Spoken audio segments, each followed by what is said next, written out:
Winding down the middle. Gives underneath to Worthy. Slam dunk. Third in the corner. Double fake.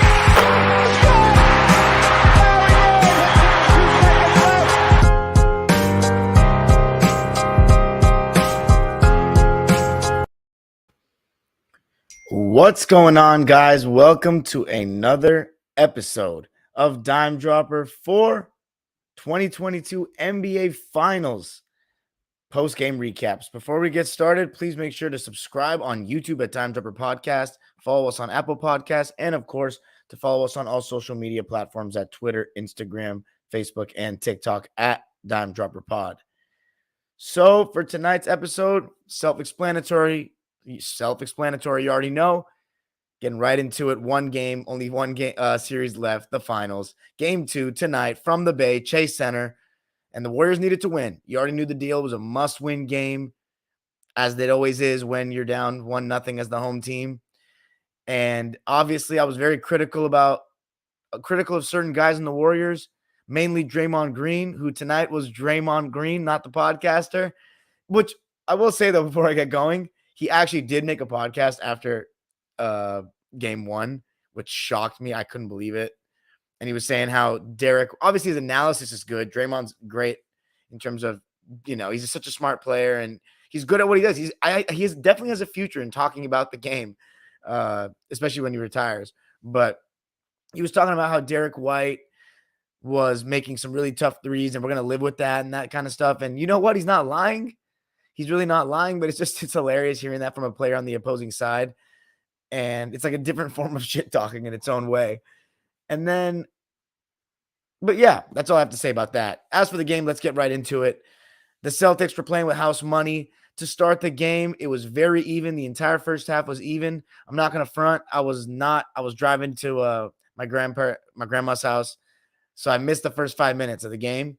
But there wasn't much separation being made when I got to her house and the game was on. Jaylen Brown got off to a really good start in the first quarter, hit a couple of jumpers, and got to the rim and had 8 points in the first quarter and only had 9 the rest of the way. I'm not sure. He may have had more than 8 in the first quarter, but I remember he had at least 8. He only had 9 the rest of the way. As for the Warriors, they started off a little bit slower on offense, especially Klay Thompson, who had a tough shooting night tonight and will have to be better going forward if the Warriors want to win the championship.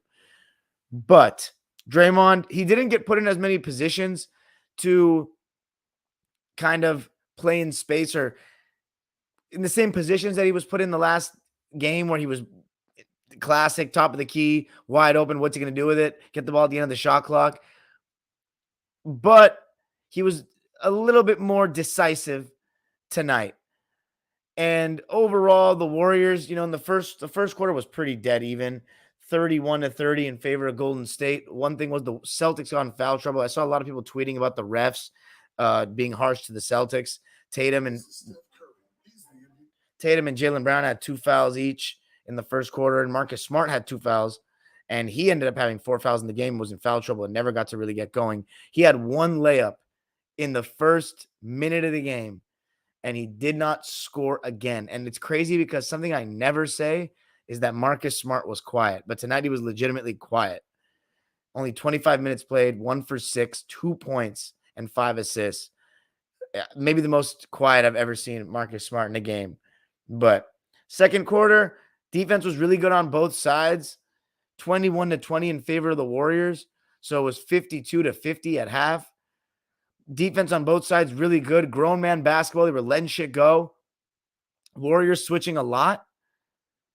Celtics switching basically everybody except for Al Horford and Rob Williams on a Curry. They were in drop a lot of the time because it worked for them in the second half. But it did not work for that in the second half of game 1. But it did not work for them in the second half of game 2. And the thing about the first half is, as you can see, I don't remember it very crystal clear because it was very even and there wasn't much to say about either team. Klay Thompson was bricking. Draymond Green. I want to see how many shots Draymond Green had tonight. 3 shots. So, yeah, there you go. He didn't act, and only 1 3-point attempt. So last game it just stood out. He was just in more positions where he had to shoot. He was 2 for 12. This game only shot 3 shots. That's the way you want it if you're a Warriors fan, and probably if you're Draymond Green as well. So there wasn't much to say in that first half. To me, going into the half, I was actually kind of concerned, even though because I'm rooting for the Warriors in this series, but I was concerned if I was a Warriors fan, because even though the Warriors put on those third quarter flurries, I was concerned about the fourth quarter a little bit. And I just felt like Curry was playing well and the Warriors were playing well, but I don't know. Maybe it's just the fact that it was a tie game and you're down 1-0 or a 2-point game and you're down 1-0 in the series at home and you have to win. You're more comfortable when it's a double-digit game or a blowout or at very least 8 points. It's just that maybe that PTSD from the Celtics turning it on last game.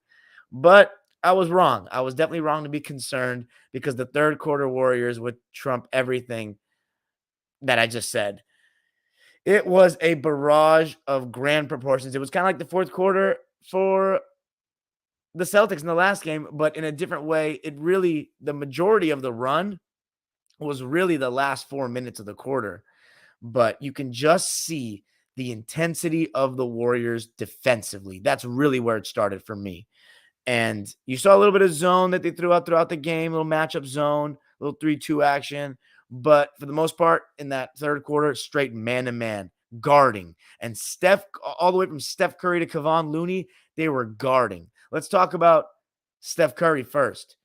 Defense, always been the one knock on him. He's gotten a lot better over the years. I consider him a solid defender now, but he was really doing a good job of moving his feet, staying strong, using his body well, and just not giving up an inch too easily, making guys work. And that's what you got to see from your leader, is seeing them put in effort defensively. Even if they're not the best defender, that's what separates Steph and Dirk Nowitzki from the Hardens, from the Carmelos, those kind of guys, because they show effort. They take, defensively all the time.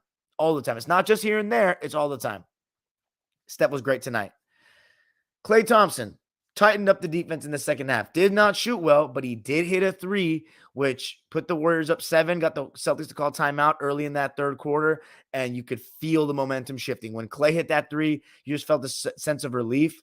I thought Klay was kind of getting in his own head a little bit when it came to the shooting. A lot of the shots he was missing were shots that he always makes, just coming off screens, catch and shoot threes. A couple of times, though, some more awkward mid-ranges where he was kind of off balance and off the dribble. It's definitely not Klay's game like that, especially, after missing so much time. I think for him to shoot off the dribble, I'd love to look at his stats off the dribble even back before he was injured, like if he was ever statistically great at it.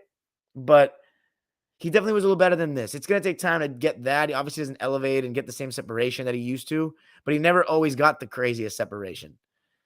Regardless, shots that he usually makes, he's had inconsistent shooting games in these playoffs. He's going to have them. He's been more consistent in the playoffs than he was in the regular season shooting the ball.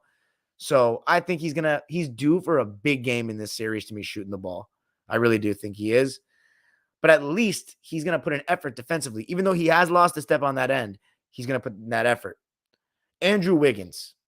What can you say about the guy? Guarding Jason Tatum, he takes that challenge of guarding the best player. And by the way, I want to mention that in the first half, Jason Tatum was hitting, especially the threes. He was just hitting those pull-up, contested threes, nothing easy. Also getting to the rim. He shot 8 free throws tonight, made 6 of them, and was 6 for 9 from deep. So he shot the shit out of the ball. From 2, though, 2 for 10. So the Warriors are doing a good job of meeting him with multiple bodies when he went to the basket and just rotating pretty well. And in the third quarter, the rotations were sharp. Andrew Wiggins, of course, guarding the ball. He's fantastic. Everybody he guards doing a good job on Tatum, best he can. And then Kevon Looney just offering great resistance on the interior, protecting the rim. People say the Warriors don't have a rim protector, but Looney does a pretty damn good job alongside Draymond Green, who was Defensive Player of the Year level Draymond to me tonight. He was doing a lot of antics, and he was very fortunate, in my opinion, to not get a second technical foul. The refs give Draymond a lot more leeway than other guys. He got one technical, but he was starting to really wrestle with guys, do a little bit of, wannabe Dennis Rodman kind of tactics on the floor with Jaylen Brown wrestling. Jaylen said something about he was grabbed his pants or grabbed his shorts or some weird shit. And then obviously you had him tussling with Grant Williams a little bit.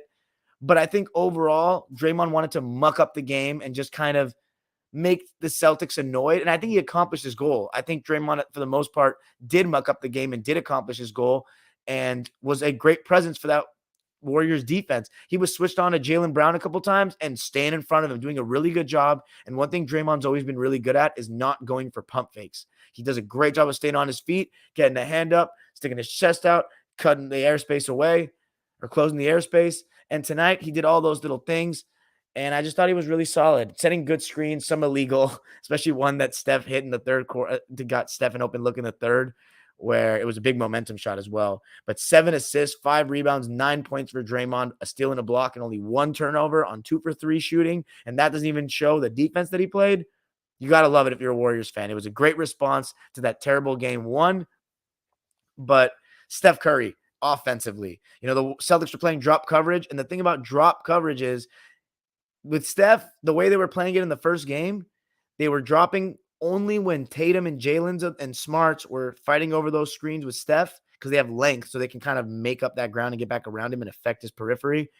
But the thing about it is, it's not a typical drop where you're a couple feet away from the ball handler. They are pretty up on those screens. It's really just a step or two that Steph can take forward cleanly without seeing getting a real tough contest. So Horford and Rob Williams are doing a pretty good job of that in the first game, of dropping, but not dropping deep enough where Steph can just kind of come off a screen and walk into an open three. He still couldn't even just get it off without getting blocked. Tonight, though, a couple of times they were dropped just a second deeper or a foot deeper, maybe a couple inches even, and Steph hit it. Then there was one play where Steph, he came up and Daniel Tice was dropped, but Steph Curry was still about 29 feet away from the basket and put up the 3 and hit it. And you knew when he hit that, he was feeling it. He had some classic vintage 2016 Steph Curry style bombs tonight. He was electric coming off those screens. He was killing that drop coverage. They're going to have to trap his ass just like normally what teams would do. They're going to have to go back to doing that and make Draymond be a playmaker. That's what I would do. Make Klay hit those open threes. Back in the day, Klay was more of suicidal when you played that kind of strategy. And it'll definitely get Klay going more than this. But because the thing about drop coverage is, the Horford, the Rob Williams, the defender that's dropping has to play 2 at once, kind of. So they have to show up on Steph and then at the same time retreat to his man, even though he has to be helped for just a second by a rotator.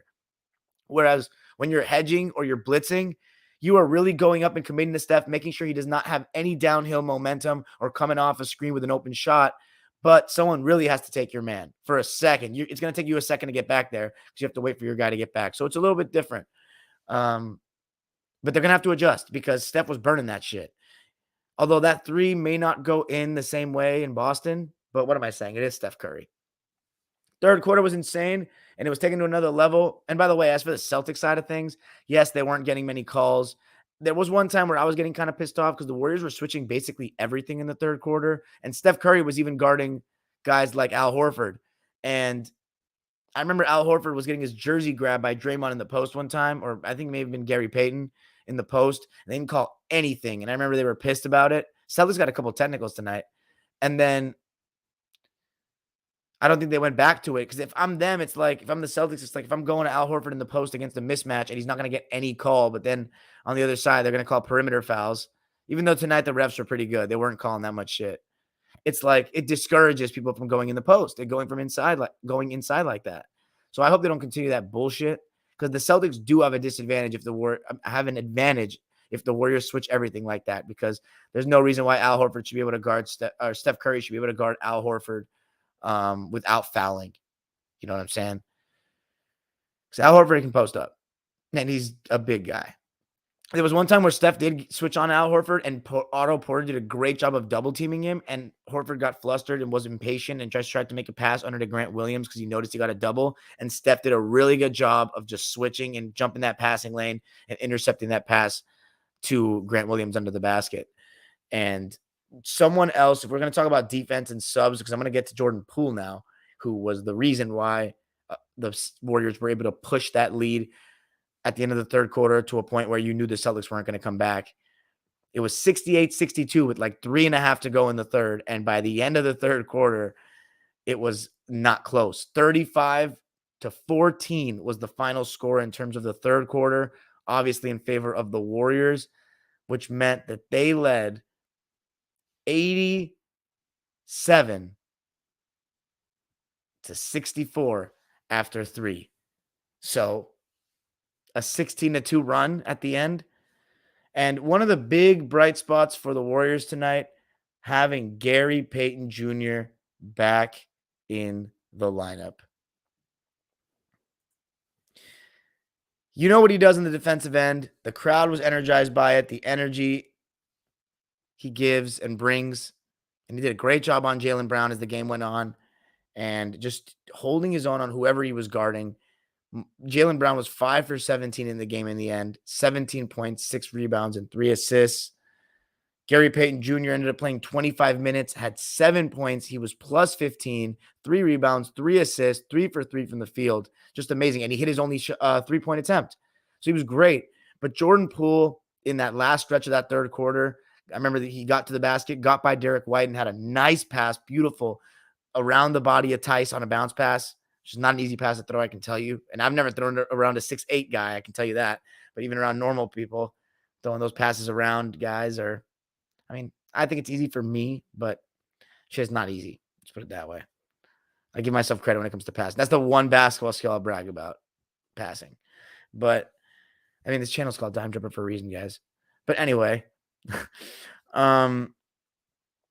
Jordan Poole after that, same thing with Steph. A little bit of daylight. Even when the Celtics would switch, I remember there was one time, actually it was the Warriors side, so it's irrelevant, but when you switch, you got to make sure that you know you're switching and you come up if you're switching onto a shooter.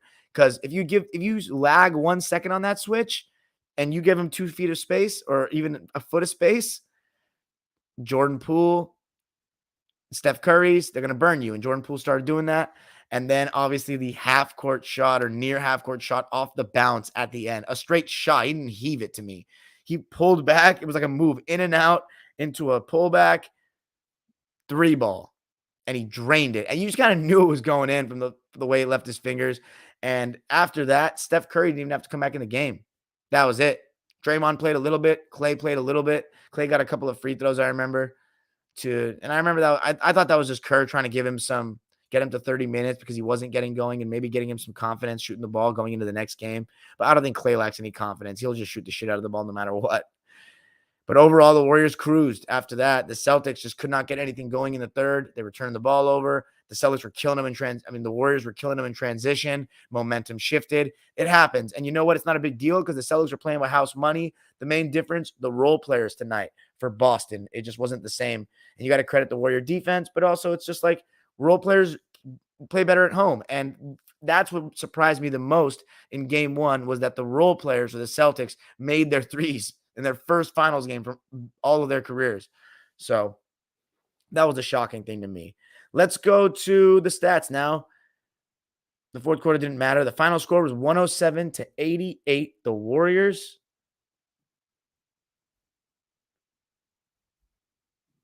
Let's read the lines. Peyton Pritchard, 19 minutes, 4 points, 2 for 7. Didn't give him much tonight. Daniel Tice, donut, 14 minutes, 0 for 1. Not great. Derek White, 30 minutes, 12 points, 4 for 13 from the field, 2 for 4 from deep. Didn't think he was great. Grant Williams, 6 points, 2 for 2. Not much there. 21 minutes played. And then the starters, Time Lord only played 14 minutes, 2 points. Marcus Smart, I talked about 2 points. 2 points for Marcus Smart. I mean, it's going to be better. And Al Horford, 2 points. So you're never going to win like that. Jaylen Brown, 17 points. The only starters in double figures were the Jays. Jaylen Brown was 17, 5 for 17 from the field. So after a great first quarter, did not play great. 3 for 9 from 3. And then Jason Tatum, 28 points, 8 for 19 from the field, 6 for 9 from deep, 6 rebounds, 3 assists, but 4 turnovers. Celtics turned the ball over 18 times. That'll do it for you. They shot 40% from 3, though, still, 15 for 37, but they shot 37.5% as a team from the field. So that means they shot 15 for 43 from 2. My goodness. For the Warriors, 45% from the field as a team shooting the ball, 40.5% from deep, 15 for 37. And one thing I noticed about the Warriors, they really don't shoot as many threes as people really think they do. They shoot good ones. And that's one thing I've really loved about them throughout their whole run in the Steph Curry, Steve Kerr era. Even with KD, to me, they never overdid it. They shoot for the personnel that they have, and they don't overdo it. And I love that about them, just from a basketball fan standpoint. 40% from the field from deep, 14 for 20 from the line. So the free throw, despite the ref stuff, 17 free throw attempts for the Celtics, 20 for the Warriors. The Warriors did a better job taking care of the ball. Last game they took care of the ball decently well. It's just relative to some other series, mostly the Memphis series, if we're being real. They've done a much better job taking care of the ball since then. 12 turnovers for them overall. The bench guys. By the way, we saw Nemanja Bjelica play tonight, and I actually thought he played okay. He wasn't that bad. 6 points in 11 minutes. He was a plus minus, so in the minus category, even though the Warriors won by 19. So maybe I'm wrong. Maybe I have to watch the tape back. But for me, it didn't stick out too much negatively. 6 points for him. Plus minus, by the way, single game is not always indicative of how a player plays. Otto Porter, 3 points in 15 minutes. 1 for 1. He was plus 24. I thought he was decent. I remember the three he made too. It was off Steph Curry taking advantage of drop coverage, making a swing to Andrew Wiggins, and the extra swing was made in the corner to Otto Porter. Great basketball. And that all starts from Steph Curry drawing two defenders in that drop coverage. Remember, as I said, it's not typical drop coverage. They had to account for Draymond's role, which is why Andrew Wiggins was open, or whoever that was setting the screen. May have not been Draymond. Jordan Poole, 23 minutes, 17 points on 6 for 14 shooting, and 5 for 9 from deep. Even though he didn't get to the line, that's one thing that was a huge talking point. Needed more from Jordan Poole, got more from Jordan Poole, and he's going to have to be very good as the series continues. Because as I said for the Warriors, they don't have a clear-cut second guy. It's varies from a night to night. It's like Wiggins can be an all-star caliber player, Draymond can be an all-star caliber player, and so can Clay, but none of them are all-stars game in, game out to me. Draymond did make the all-star team this year, though, so you can say that, but I don't know, guys. Draymond, I don't know if he has all-star impact for sure. But some games, I don't think all-stars should have that much negative to their game, and Draymond can. He really can. That being said, I'd still take him on like the Clippers tomorrow. But Gary Payton Jr., 7 points, 25 minutes, 3 for 3 from the field. Very solid performance from him. It's going to be great to have him back in the fold. And then the starters, Kevon Looney, fantastic. Great on the rebounds again. Defending, finishing around the rim. 12.7 boards, 6 for 6 shooting. And then Draymond, as I said, 9 points, 5 rebounds, 7 assists, a steal and a block. 2 for 3 from the field, only 1 3-point attempt. Andrew Wiggins didn't shoot well, but he played fantastic to me. 11 points, 6 rebounds, 4 for 12 from the field, but 2 for 3 from deep. So he made his threes. One of them was in that third quarter flurry from Steph, I believe, getting attention again. And then Klay Thompson didn't shoot well. 11 points, 4 for 19, 1 for 8 from deep. So going to need to be better. And Steph, the player of the game for me, 29 points, 6 rebounds, 4 assists, 3 steals. Killed him in that pick and roll. 9 for 21 from the field. 5 for 12 from deep. So just doing his thing. And looking like the best player in the series so far. 1-1. We got a series. Game 3 is going to be huge. It's going to be a totally different game. The Celtic role players are going to be fired up. You're going to see a much better game from Horford and Smart. They're definitely not going to be dropping on Steph Curry anymore, but maybe they'll test it because they're at home. I think the Warriors are going to have to make sure they limit open threes for Boston and honestly make Jason Tatum and Jalen beat you in isolation more, I'd say. Be comfortable switching Steph and Draymond onto certain guys. Like, just be comfortable with it. Anyway, that's it for me tonight, guys. Thanks for joining me. Let me know what you thought. Maybe my analysis wasn't as in-depth and as accurate as game 1. I wasn't watching it at home tonight, so I was with the family, so I was splitting attention as best I could. So let me know if I made any mistakes. Maybe you had something you disagreed with. Make sure to give me constructive criticism. And make sure to drop $1 or a dime in the super chats if you want to, donate to your boy. Leave a review if you'd like on Apple Podcasts. And make sure to leave a comment on the YouTube channel for the algorithm. I also have an announcement. Remember I told you guys, Dime Dropper featuring is my when I have major guests on, somebody involved in the NCAA or NBA landscape in some capacity. And I've only done 1 episode so far. Dime Dropper featuring my boy Will Johnson that played at Oregon with Peyton Pritchard, with Bull. That was a great episode. He gave his perspective, his journey on basketball, and he, was the reason I got into all that history shit and started doing the timeline and all that. So you should definitely go check that one out. It's pinned on my channel. But we have an episode 2 coming up. I'm not going to reveal who it is. It's not an NBA player yet, so I'm not going to blue ball you guys.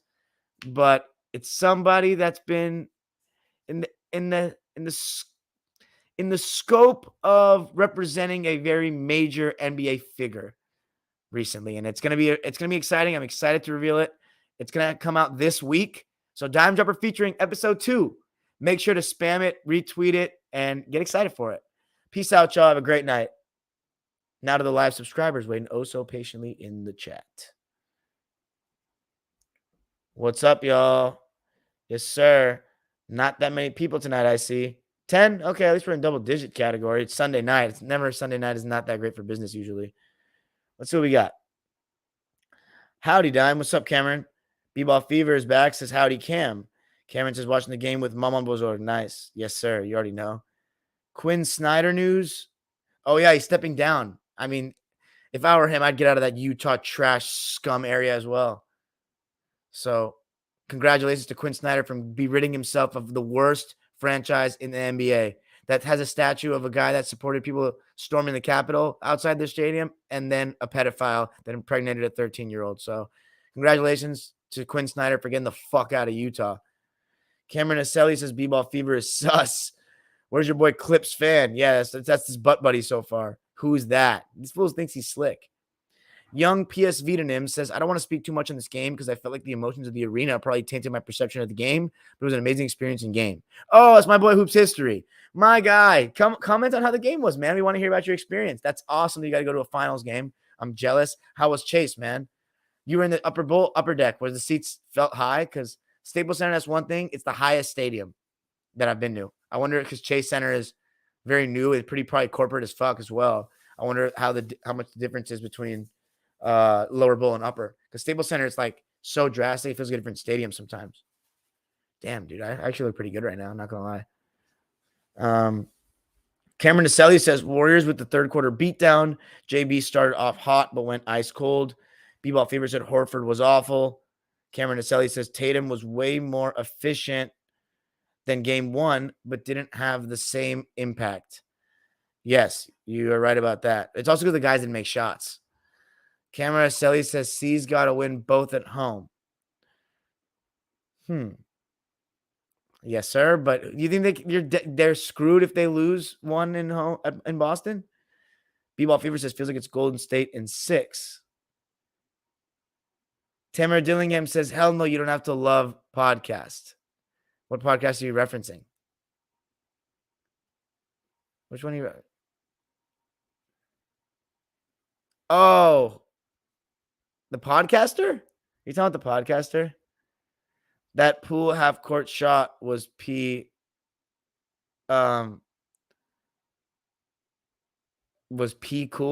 Pretty cool. Tamara Dillingham says slight recognition on horrible reffing. Thanks, Dime. LOL. Yeah, you did say that.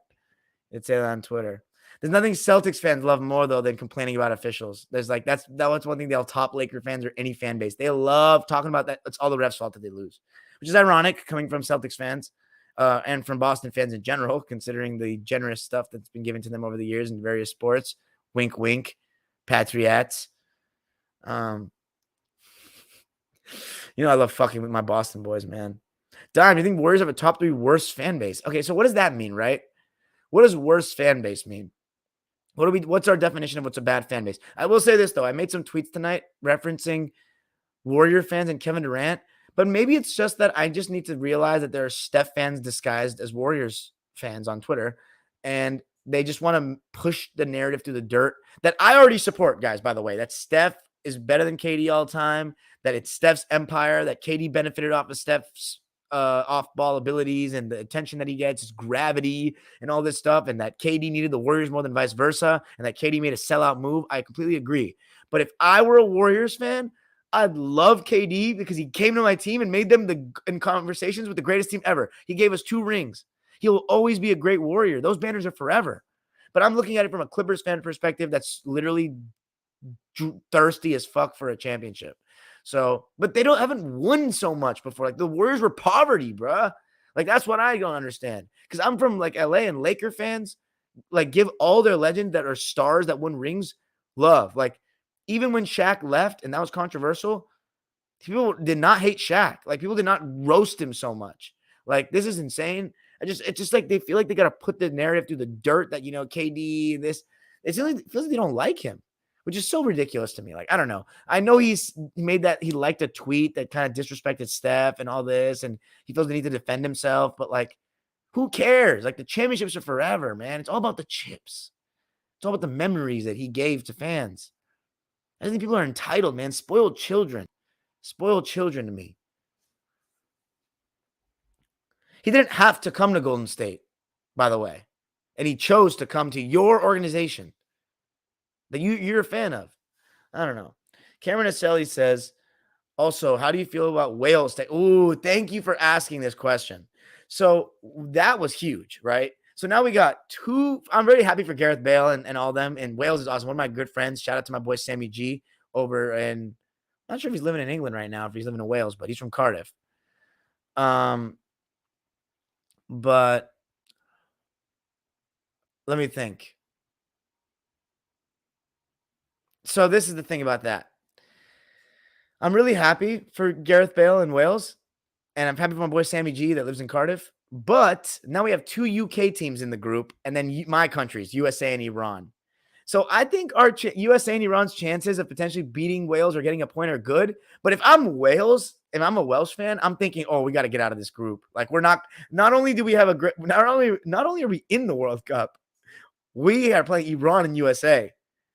We have Gareth Bale. We have Wayne Hennessy. We have players that have played in the Premier League and all these leagues and these big leagues for a while. We have Aaron Ramsey. Is he still on the team? Is he retired from international play? We have Dan James. He's not that great, but like if Dan James was on USA, I think he would get minutes. So they got to be feeling pretty good. By the way, really strong chance that I could be going to USA Wales. So imagine those vlogs, bro. If I get to represent USA and Iran, my two countries at a World Cup, dude, that's a dream come true. Oh my God, guys, those vlogs would be insane. Insane. Clipper playoff vlogs. Oh my God, imagine World Cup. It doesn't get better than that. Wow. But oh my God, I feel like I'm excited, man. I'm excited. I'm so excited that I'm going now. I wasn't that excited for this World Cup relative to other ones because I love the summer. Imagine if this World Cup was normal right now. Oh my God, dude, I would literally be like erect right now for the World Cup being about to start in like 8 days. Like it would have been insane. It would have been I'm always like, I don't even care about the finals when the World Cup is about to happen. Like I remember 2014 finals. Remember, I liked LeBron at the time. I wanted the Heat to win, but I was like, after they were down 3-1, I was like, I want San Antonio to end this shit tonight. So it's like all my attention's on the World Cup because there's nothing better than the World Cup, man. There's just nothing. It's going to be insane to be there though, man. I'm really about to go to the World Cup. Dude, I can't even oh my God, guys. Like you can't even, I hope you can understand this excitement from me. Like, I am a basketball guy, but there's nothing like the fucking World Cup, dude. Nothing. And the fact that you guys are going to be there with me in spirit and in video format. Oh, my God. USA Wales? Oh, God, guys. Cameron Aselli says, Donovan Mitchell leaving next. Where do you think he's going? I hope he goes to the Knicks. That's my hope. B-Ball Fever says, LOL, what the hell? Mitchell's probably going to Miami. Maybe. They're definitely toxic. Tamara Dillingham says, OMG, they didn't need his ass. Okay, but did he not? He when he came, it became a foregone conclusion that they were about to win. And as a Warriors fan, he made the team better. He made them from a great team to in the conversation for greatest team of all time. Like that's a level. That's a conversation that they're firmly in. He made them OP as hell. I don't know. I'd just be more appreciative. Okay, that you don't get the KD slander, but it can't be forced for others to feel. I understand that. I don't blame if you're a Steph fanboy. I would slander the shit out of KD because you're an emotional fanboy. If you are a KD hater, you have a right to slander him. If you're a neutral like me, I gave KD shit. Everybody can go back and watch my podcast. See, this is what I like. This is what everybody needs to notice about me, though, guys. That's why I don't want to hear people saying that I'm hating on players, because the same guy that I'm playing devil's advocate right now for with KD, I literally made a video like destroying him, talking about how he's not the best scorer ever. I don't want to hear that shit anymore. He doesn't have the physicality. He doesn't like the physicality that other superstars in history like. Like, that's why I keep it 100. There's no emotions here. These are my true opinions. Excited for you going. Rep both. Yeah, I can't wait. Thank you.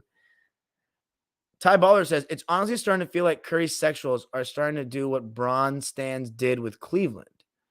Starting to feel more like one and the same when you talk about him or the team. Yeah, and the Stans are all bad, man, to me. Like, they're just bad. Like, just not objective, very emotional. They're just very narrative, agenda-based. My guy is the best and yours sucks. And I want to show you that my guy is the greatest. It's just like, ugh, get off your knees. He doesn't know you, man. And I hope he knows you, because it's like, geez, defending a man like that. Tamara Dillingham says, going to Wales is ultimate. Really? Going to Wales? You want to go there? Ty Baller says, understandable because he's a Warriors franchise guy, especially in recent memory, but sometimes goes from fandom to delusion.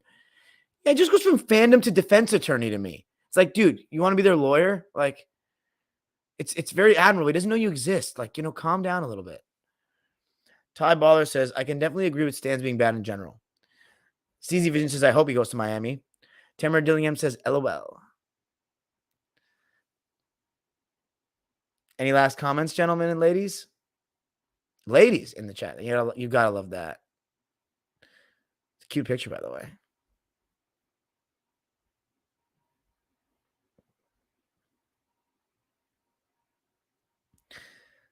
By the way, if you want to know what super chats, Tamara Dillingham says sports is subjective. Yes. People Fever says, you a Miami fan. Yes, he is. By the way, so this is how you do super chats, guys, right? There's a money sign on the YouTube video.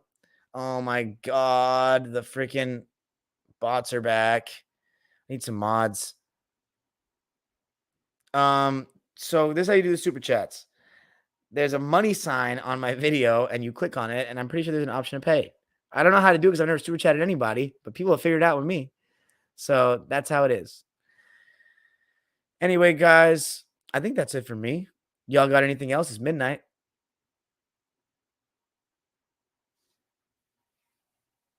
Game 2, nothing. I like how the length's going to be a little shorter tonight. Big, though. Dime Dropper featuring episode 2, y'all. I hope you guys are pumped for that. I really hope you guys are pumped for that. We got somebody who been doing great things, man. Great things.